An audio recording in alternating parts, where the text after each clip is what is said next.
दोस्तों, आज से मैं आपको नूरी और हिंदू अमलियात के कायदे कानून का तकाबली नज़रिया दिखाऊंगा, यानी दोनों की तुलना करके आपको बताऊंगा कि हिंदू तंत्र और नूरी अमलियात यानी मुसलमानी अमलियात में क्या एक जैसी बातें हैं। वो मैं आपको बताऊंगा, और दोनों ज़ुबानों में उन चीज़ों को, दोनों भाषाओं में क्या क्या कहते हैं वो मैं आपको बताऊंगा। आज के इस वीडियो में हम इसी चीज़ को जानेंगे। किसी भी मज़हब के अमलियात में काम करने के लिए या कामयाबी के लिए कुछ, या सफलता के लिए कुछ ज़रूरी बातें होती है। वैसे इस्लाम में सभी नबियों ने अल्लाह से दुआ करने पर ही जोर दिया है। वहीं हिंदू धर्म की किताबों में भी प्रार्थना दुआ पर ही ज़्यादा जोर दिया गया है। लेकिन जैसे जैसे वक्त बीतता चला गया, आलिमों ने अमलियात का इल्म भी सिखाना और सीखना शुरू कर दिया। आज के वीडियो में हम दोनों धर्मों के प्रचलित अमलियात, यानी जो प्रचलन में अमलियात है, उनके तकाबले या तुलनात्मक अध्ययन पर पहला वीडियो पेश करने जा रहे हैं, तो आप इसे सुनेंगे। यहाँ नूरी अमलियात में आमिलों ने अमलियात में कामयाबी की पहली ज़रूरत शरीयत की पाबंदी को बताया है, पाक दामनी को आप कह सकते हैं। वहीं हिंदू अमलियात के माहिरों ने हिंदू अमलियात में यानी हिंदू तंत्र में कामयाबी के लिए पहली ज़रूरत जो है वो हिंदू धर्म के ऊपर आचरण करना है, हिंदू धर्म पर चलना, और अपने इष्ट जो भी उनके देवी देवता हैं उनकी पूजा पाठ करना, उन पर विश्वास रखना ही बताया गया है। मतलब दोनों अमलियात के विद्वान एक ही बात बताते हैं अमलियात में कामयाबी करने के लिए, कि अपने अपने धर्म का पालन करो, यानी अपने अपने धर्म पर अमल करो, तभी अमलियात में कामयाबी मिलेगी। अब दूसरी अहम ज़रूरत हिंदू अमलियात यानी तंत्र में ध्यान बताई गई है, यानी आंखों को बंद करके दुनिया के सारे ख्यालात से अपने आप को पाक करके अपने ऊपर ध्यान देना, इसको ध्यान बताया गया है। तो वहीं दोनों तरह की क्रियाएं इसमें शामिल होती है। त्राटक भी इसमें होते हैं, आंख खोल करके किसी चीज को देखना या किसी बिंदु को देखना, किसी डॉट को देखना, वो भी इसमें शामिल होता है। तो वहीं नूरी अमलियात के अंदर भी सुकून की हालत में अपने आप को लाना, दुनिया के ख्यालात से पाक करके, और जिसमें मुराकबा करना हो गया, और बिल्कुल अपने आप को यकसुई की हालत में लाना, ये ज़रूरी करार दिया गया है। इसके बाद हिंदू अमलियात के अंदर अपनी निगाह को खोलना, यानी दिव्य दृष्टि हासिल करना, जिसको हम बातिनी निगाह खोलना, ये ध्यान के माध्यम से इसको ज़रूरी करार दिया गया है। तो वहीं हमारे नूरी अमलियात में और हमारे हिंदू अमलियात में एक जैसी बातें कही गई, क्योंकि नूरी अमलियात के अंदर कश्फ को हासिल करना और बातिनी निगाह को खोलना जरूरी बताया गया है, दूसरी ज़रूरत है। तो दोनों जगह एक ही बात बताई जा रही है। जहाँ हिंदू धर्म में तीसरी चीज को अहम बताया गया है वो है दीक्षा।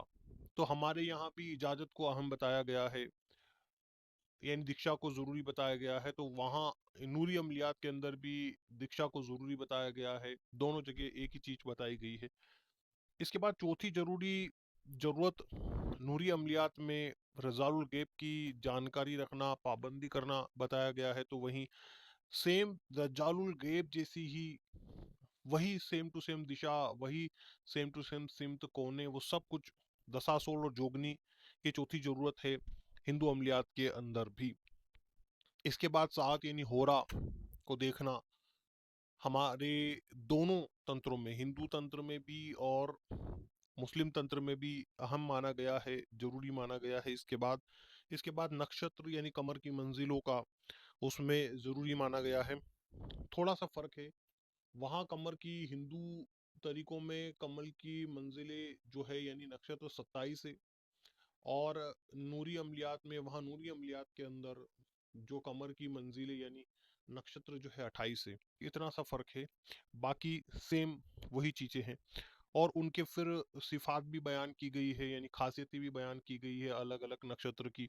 तो वो भी सेम टू सेम कमर की मंजिलों की अलग अलग खासियतें नूरी अमलियात के अंदर भी मौजूद हैं। तो इसको अहमियत दी गई है। इसके बाद गुरु जाप यानी गुरु मंत्र का जाप, ठीक है। और नूरी अमलियात में इसके बाद जो है वो अस्मा, दुआएं और सूर आयतों की रियाजत करवाई जाती है। इसके बाद नूरी अमलियात में हिसार आता है, तो हिंदू मत में कवच रक्षा मंत्रों के अमल करवाए जाते हैं, जो कि दोनों में एक ही है। हिफाजत ही उनका मकसद है, सुरक्षा ही उसका मकसद है। इसके बाद हिंदू अमल में जहाँ पुरुषरण करवाए जाते हैं, तो वहीं पर एक 1.25 लाख की संख्या, 3 लाख, 10 लाख, 12 लाख की संख्या में किसी मंत्र वगैरह को जाप करवाया जाता है। तो उसी तरह से नूरी अमलियात के अंदर जो है ज़कातें निकलवाई जाती है और इनके लिए कवाकीफ की दावत दी जाती है। तो वहीं कवाकीफ जो होते हैं, जैसे कमर, शम्स, जोहरा, तारुद, इनके जो मौकिलात होते हैं उनकी दावत होती है, और दिनों के मौकिलात की। वैसे ही हिंदू मत के अंदर भी जो ग्रह हैं, अधिपति ग्रह हैं, नक्षत्र हैं, उनके अधिपति देवताओं की दावतें करवाई जाती, जैसे ये चीजें रखी जाती तो वहाँ भोग लगाए जाते हैं, फल फ्रूट इत्यादि जो भी। और जैसे यहाँ अलग अलग कलर होता है, अलग अलग जो कवाकिफ का है, तो वहाँ पर भी अलग अलग ग्रह के जो देवता हैं, उनका अलग अलग कलर होता है, रंग होता है, उसके हिसाब से ही उनका ध्यान करवाया जाता है।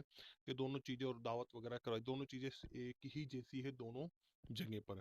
यानी नूरी अमलियात में उसे कवाकिफ कह दिया जाता है, तो हिंदू मत में वहाँ पर नक्षत्रों और ग्रहों के देवताओं और दिक्पालों की का वहाँ पर तस्वुर आ जाता है। इसके बाद इसराफ आमिर पढ़ा जाता है, तो वहाँ दिग्बंधन करवाया जाता है नूरी अमलियात में। तो वहाँ हिंदू मत के अंदर दिग्बंधन कराया जाता है, तो नूरी अमलियात के अंदर इसराफ आमिर पढ़वाया जाता है।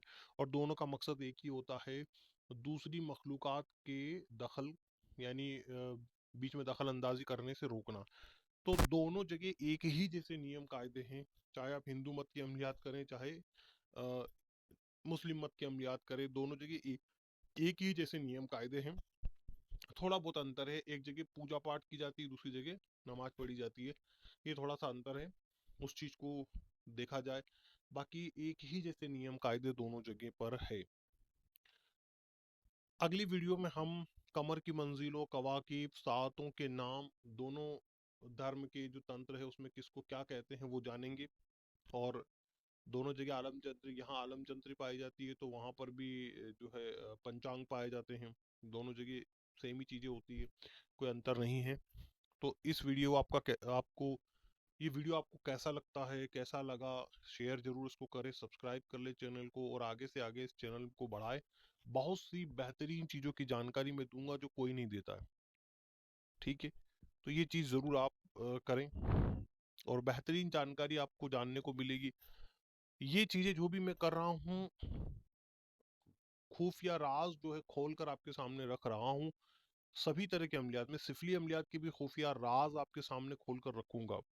तो मेली विद्या के भी राज खोलकर आपके सामने रखूंगा। ये सिर्फ मैं इसलिए कर रहा हूँ ताकि आप समझे और जाने कि अल्लाह से जुड़ना मुसलमान के लिए कितना जरूरी है, उस चीज को आप जान सकें, और उसके हिसाब से आप फैसला कर सकें कि आपको करना क्या है। खुदा हाफिज।